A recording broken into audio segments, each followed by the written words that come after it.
বাঙালির জাতির পিতা জারদ ছিলেন। এই নিউজটা যখন দেখেছি তখন পিছনের একটা গল্প মনে পড়ছে। আল্লামা সাঈদী বলেছিলেন, যে আমাকে রাজাকার বলবে সে পিতৃ পরিচয়হীন জারদ সন্তান। ওনার এই কথা কেমন যেন মিলে যাচ্ছে।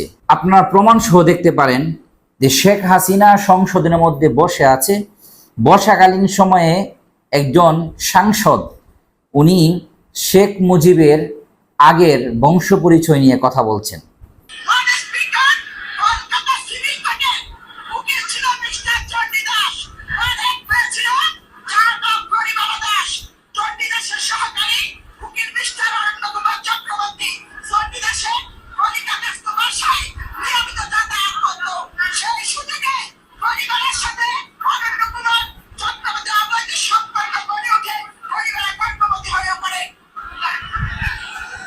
যাক, এখানে চিল্লাচিল্লির কারণে অনেকগুলো বক্তব্য আপনারা বুঝতে পারবেন না। আমি ইতিহাসটা বলি কিভাবে উনি জারদ সন্তান।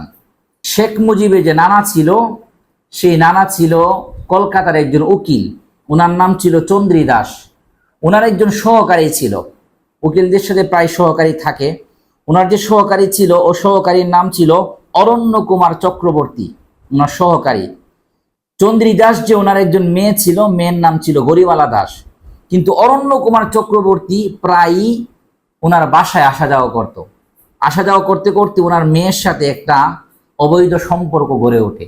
এই অবৈধ সম্পর্কটা এমন পর্যায়ে দাঁড়ায় যে এক পর্যায়ে যে গরিবালা দাস গর্ভবতী হয়ে পড়ে। গরিবালা যখন গর্ভবতী হয়ে যায় তখন অরণ্য কুমারকে বিয়ের জন্য চাপ দেয়, কিন্তু অরণ্য কুমার সে গরিবালাকে বিয়ে করার জন্য সে রাজি হয় না।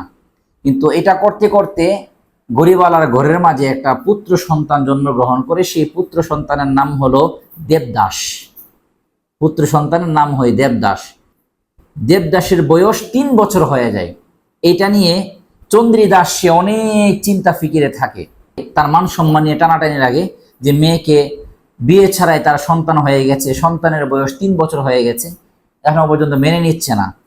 শেষ পর্যন্ত 3 বছরের সন্তানকে নিয়ে গরিবালা চক্রবর্তীকে বিয়ে করে লুৎফুর রহমান। এই লুৎফুর রহমান গরিবালা চক্রবর্তীকে বিয়ে করার পরে তখন এই দেবদাস হয়ে যায় শেখ মুজিবুর রহমান। এ সম্পর্কে লুৎফুর রহমানের স্ত্রী সেও মুসলিম হয়ে যায়। লুৎফুর রহমান কেন একটা হিন্দু মেয়েকে তার 3 বছরের পুত্র সন্তান সহকারে বিয়ে করলেন? লুৎফুর রহমান ছিলেন অনেক গরিব, কিন্তু অন্যদিকে শেখ মুজিবের যে নানা চন্দ্রী দাস উকিল, সে ছিল অনেক বড় লোক। সে তার অনেক সহায় সম্পত্তি দিয়ে 3 বছরের সন্তান সহকারে তার মেয়েকে লুৎফুর রহমানের কাছে বিয়ে দিয়েছেন। বিয়ের সময় মেয়ে হয়ে যায় মুসলমান, আর এই ছোট্ট যে ছেলে সেটা দেবদাস থেকে হয়ে যায় শেখ মুজিবুর রহমান। এ হলো ছোট্ট ইতিহাস। এই জিনিসটাকে কেন্দ্র করে এই কয়েকদিন যাবৎ খুব বেশি মাতামাতি হচ্ছে। আমি ইতিহাস থেকে ঘাটাঘাটি করে এই জিনিসটা জানতে পারলাম, আমাদের জাতির পিতা উনি নাকি জারদ সন্তান ছিল। তবে হ্যাঁ, জারদ সন্তান হলেই যে মানুষ ভালো মানুষ হতে পারে না, বিষয়টা এমন না। অনেক জারদ সন্তানও সে ভালো কাজ করতে পারে। উনি কি ছিল না ছিল, ওনার অবদান অনেক আছে, আমরা স্বীকার করি। কিন্তু প্রকৃত ইতিহাসটা জানলে তো সমস্যা নাই, আপনিও জানতে পারেন। আমি প্রকৃত ইতিহাস যতটুকু জানতে পেরেছি আপনাদেরকে জানানোর চেষ্টা করেছি।